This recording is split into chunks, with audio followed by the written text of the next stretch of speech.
ქვეყანაში ისეთი გარემო თუ არის, სადაც არჩევნებში მონაწილეობას აზრი აქვს და ქვეყანაში არჩევნები ტარდება, მაშინ ახლა ჩვენ რა თქმა უნდა მივიღებთ პასუხი მონაწილეობას. პოლიტიკოსები ვართ და არ ვიცი ახლა როგორც მუსიკოს უყვარს რომ მუსიკალური საღამო მოაწყოს, ისე პოლიტიკოს უყვარს არჩევნებში მონაწილეობას ვიღება.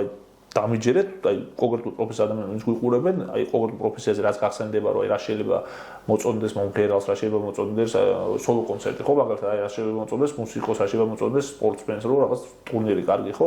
აი პოლიტიკოსისთვის ახლა მე როგორც პოლიტიკაში მყოფი ადამიანი, პირდაპირ გეტყვით, რომ ყველაზე დიდი დრაივი, ყველაზე დიდი მუღამი აქვს არჩევნებში მონაწილეობის მიღებას.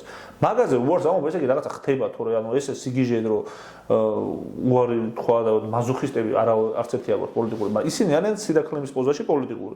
სირაქლემის პოზაში, იმიტომ რომ ქვეყანაში როდესაც არჩევნები გაუქმებულია, როცა კაცი იძახის რომ თქვენ გაუქმებთ, ეხლა უბრალოდ რაღაცა ერთ-ორ დოკუმენტზე ხელის მოწერა დამჭა და გაუქმებთ. ჩვენც კი არ გაუქმებთ, მათაც აუქმებს სხვათა შორის. როდესაც ადამიანები უბრალოდ ბოთლის უმისამართო სროლის გამო აქციაზე წლობით ციხეში გამოკეტეს, ხო? ანუ ამ ყველაფრის შემდგომ, რა თქმა უნდა, ძალიან მარტივი გახლავთ, რომ არჩევნები აღარ არსებობს ქვეყანაში.